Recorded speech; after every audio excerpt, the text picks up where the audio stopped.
नमस्कार प्रेक्षकांनो, ठरलं तर मग मालिकेच्या आजच्या म्हणजेच 3 जूनच्या भागात आपल्याला एक जबरदस्त असा ट्विस्ट पाहायला मिळणार आहे.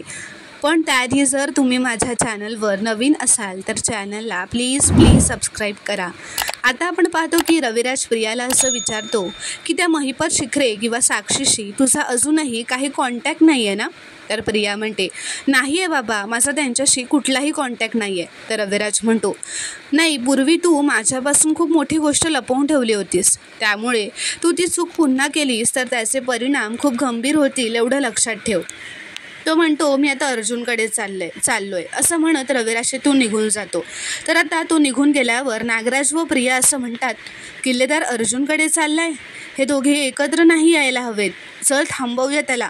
पण आता ते दोघेही बाहेर धावतच त्याला थांबवायला जातात. तेवढ्यातच रविराज तिथून त्याच्या गाडीने निघून जातो. तर नागराज असं म्हणतो, शिट, गेला, आता अर्जुनला भेटणार हा आणि त्याच्याशी बोलणार. हे दोघेही एकत्र आले ना तर पाणी मागायला पण आपल्याला जिवंत नाही राहता येणार. तर आता प्रिया घाबरतच विचारते, असं खरंच होईल का? तर नागराज म्हणतो, हो, 2 शूरवीर जेव्हा एकत्र येतात ना तेव्हा त्यांच्यात फूट पाडल्याशिवाय शत्रुपक्षाला जिंकता येत नसतं. आपल्याला काहीतरी करायला हवं आता. तर इथे दुसरीकडे सायली, अर्जुन व चैतन्य त्यांच्या ऑफिसमध्ये असतात व त्या आश्रम केसमधल्या दुसऱ्या मृतदेहाबद्दल डिस्कस करत असतात. तेवढ्यातच तिथे रविराज येतो.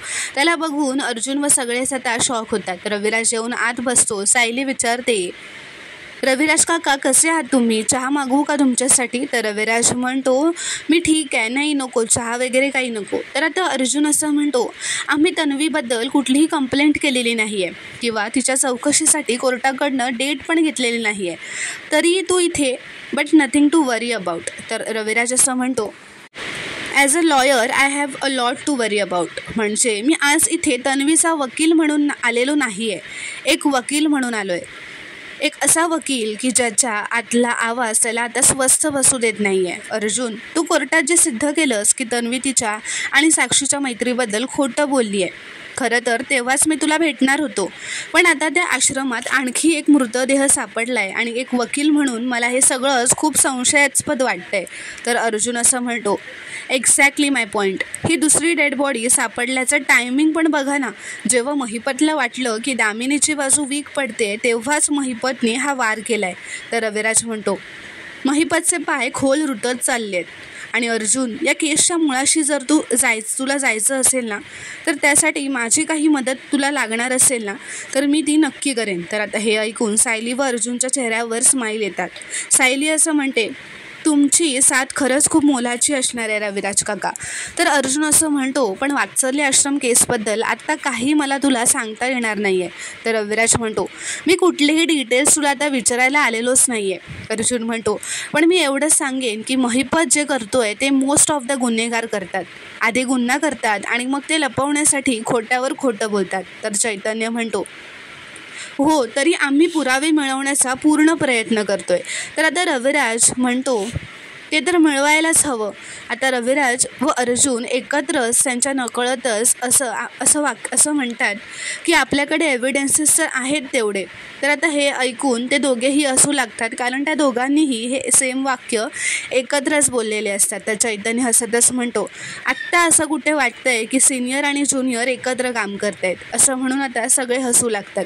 तर रविराज आता असं म्हणतो की अर्जुन, या दुसऱ्या खुनामध्ये जर महिपत शिखरे इन्व्हॉल्व असेल ना तर त्याला तू आणि मी, आपण दोघे मिळून कोर्टात हजर करू. It's my promise. तर आता हे ऐकून अर्जुन खूपच खुश होतो व थँक्यू असं म्हणतो. तर आता इथे दुसरीकडे महिपतने त्या माणसाला फोन केलेला असतो ज्या माणसाकडे त्याने हरीशचा मोबाईल दिलेला असतो. अशोकला मेसेज करायला व बाकीच्या लोकांनासुद्धा मेसेजेस करायला त्या माणसाला महिपतने ठेवलेलं असतं व त्याला असं भासवायला लावलेलं असतं की हरीश अजूनही जिवंत आहे. तर आता महिपत त्या मुलाला असं म्हणतो फोनवर की हे बघ, ऐक, तुला मी ज्या कामासाठी पैसे देतो ना ते काम आत्ता झालेलं आहे आणि आत्ता तिथनं उठायचं, त्याचा फोन बंद करायचा आणि गायब व्हायचं, कोणाला खबर लागायला नको. इतके दिवस त्या हरीशच्या फोनवरनं तू लोकांना मेसेज करत होतास. तर तो मुलगा म्हणतो, मी लागलीच निघतो साहेब. तर आता रात्री अर्जुन व सायली त्यांच्या खोलीत असतात. सायली खूपच खुश असते. ती असं म्हणते, आज रविराज काका ऑफिसला येऊन गेल्यावर असं वाटतंय ना की आता सगळं काही ठीक होणार आहे. आणि तुम्ही बघाच महिपतने मधुभाऊसाठी जो खड्डा खणला आहे ना त्यात तो स्वतःच अडकणार आहे. बरं मी काय म्हणते, आपण हा आनंद आईस्क्रीम खाऊन साजरा करूयात का? तर आता अर्जुन असं म्हणतो, ठीक आहे चल. आता ते दोघेही आईस्क्रीम खायला बाहेर निघतात. इथे दुसरीकडे रविराज असं प्रतिमाला म्हणतो, आज मी अर्जुनच्या ऑफिसला गेलो होतो. त्या दुसऱ्या डेड बॉडीचं प्रकरण जरा विचित्रच होत चाललं आहे. म्हणून मी असं ठरवलं आहे की आता अर्जुनला त्याच्या या केसमध्ये सपोर्ट करायचा. तर आता तो फोन हातात घेतो व म्हणतो, अरे आजची तारीख कशी काय विसरलो मी? तर प्रतिमा म्हणते, का आज काय आहे? तर रविराज म्हणतो, अगं आपली तन्वी जेव्हा 2 वर्षांची होती ना तेव्हा तिला खूप ताप आला होता. तिला ॲडमिट करावं लागलेलं. पण 2-4 दिवसांनी जेव्हा तिला डिस्चार्ज दिला ना तेव्हा घरी आल्यानंतर ती खूपच मळूळ झाली होती. तेव्हा तिला घरी आल्यावर फक्त 2च शब्द ती म्हणाली होती की मला आईस्क्रीम हवं आहे. मग काय, मी डॉक्टरांना फोन करून विचारलं आणि तिला बाहेर घेऊन गेलो होतो आणि आईस्क्रीम दिला होता. आणि त्या दिवसापासून हा दिवस आनंदाचं असं ठरवून आपण तिघंही बाहेर जाऊन आईस्क्रीम खायचो. तर प्रतिमा म्हणते, हो का? मला तुम्ही सांगताय ना ते तर काहीच आठवत नाही आहे. पण तुम्ही म्हणताय तसं त्यावेळेसारखं आजचा दिवस पण आपण साजरा करूयात का? तर आता ते दोघेही आईस्क्रीम खायला तिथून निघतात. तर इथे दुसरीकडे अर्जुन व सायली आईस्क्रीम खायला एका दुकानाबाहेर येतात. तेवढ्यात समोरून प्रतिमा आणि रविराजसुद्धा तिथेच आलेले असतात. सायली व अर्जुन आता त्यांना भेटतात. आता ते आईस्क्रीम खायला त्या दुकानात जातात. तर आता तन्वी आणि प्रतिमा म्हणजेच सायली आणि प्रतिमा सेम फ्लेवरचं आईस्क्रीम खातात. तर आता सायलीला त्या जागेवर उभं राहून तिच्या लहानपणीचे दिवस आठवलेले असतात. म्हणजेच तिला बाबा मला सेम आईसारखंच आईस्क्रीम हवं आहे असा आवाज तिच्या कानात सारखा येत असतो आणि 2 मिनटासाठी ती ते सगळं आठवू लागते. तर आता सगळे मिळून आईस्क्रीम खायला लागतात.